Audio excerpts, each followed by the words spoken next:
చంద్రబాబు అణచివేత చర్యలతో రాష్ట్రంలో ప్రజాస్వామ్యం ప్రమాదంలో పడిందన్నారు వైఎస్ జగన్.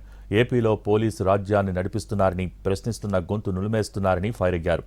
గుంటూరు జిల్లా పొన్నూరు నియోజకవర్గం మామిళ్లపల్లెలో కాపు సామాజిక వర్గానికి చెందిన రైతుల పరామర్శకు వెళ్తున్న తమ పార్టీ నేతలు జోగి రమేష్, జూపూడి ప్రభాకర్, అంబటి మురళితో పాటు పలువురు నేతలు, కార్యకర్తలపై పోలీసుల దాడి అత్యంత హేయమన్నారు.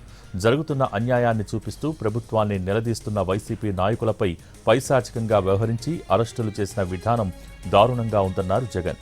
పోలీసులను అడ్డుపెట్టుకుని ప్రజాస్వామ్యాన్ని చంద్రబాబు ఎలా ఖూనీ చేస్తున్నారో కళ్లకు కట్టినట్టు తెలుస్తోందన్నారు.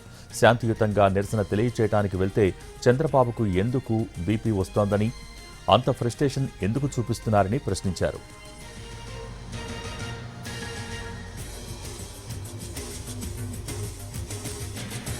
మొక్కజొన్న కనీస ధర 2,400 రూపాయలైతే ఈ ఏడాది 1,400 నుంచి 1,600 కూడా రాలేదు. తీవ్రంగా నష్టపోతున్న కాపు సామాజిక వర్గానికి చెందిన కొందరు రైతులు తమ మొక్కజొన్న పంటను తమకు సంబంధించిన రైతు గోడౌన్లో నిల్వ చేసుకుంటే పొన్నూరు ఎమ్మెల్యే ధూళిపాళ్ల నరేంద్ర తన అనుచరులతో దాడులు చేయించడమే కాకుండా ఆ రైతులపై అన్యాయంగా ఎస్సీ, ఎస్టీ కేసులు ఎందుకు పెట్టించారని ప్రశ్నించారు. కనీస మద్దతు ధర 2,400 రూపాయలకు కొనుగోలు చేయకపోతే ఎవరూ ప్రశ్నించకూడదా అని అడిగారు. రైతులకు సంఘీభావంగా మామిళ్లపల్లె ఎవరు వెళ్తున్నా వారిపై పోలీసులతో దాడులు చేయించి అరెస్టులు చేస్తారా అని ప్రశ్నించారు.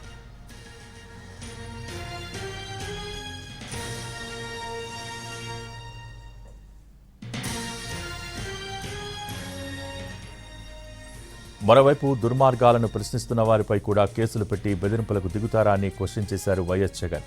తెలుగు రాష్ట్రాల్లో ప్రముఖ జర్నలిస్ట్, మాజీ ఎమ్మెల్సీ ప్రొఫెసర్ నాగేశ్వరపై దగ్గరుండి కేసులు పెట్టించడం దారుణం కాదా అని ప్రశ్నించారు జగన్. ప్రశ్నిస్తే అరెస్టులు, విమర్శిస్తే వేధింపులు, మొత్తంగా రాష్ట్రాన్ని జంగిల్ రాజ్ చేశారని మండిపడ్డారు. దాడులు చేసి ప్రతిపక్షం గొంతు నొక్కి పోలీసుల్ని రాజకీయ ఆయుధంగా వాడుకుంటూ ఎంతకాలం పాలిస్తారని ప్రశ్నించారు జగన్. ప్రజల కోసం నిలబడటం తమ బాధ్యతని, అక్రమాలు, అణచివేతలు, కక్ష సాధింపులపై తమ పోరాటం ఆగదన్నారు. ప్రజల పక్షాన వైసీపీ ఎప్పటికీ గళం విప్పుతూనే ఉంటుందని అన్నారు జగన్.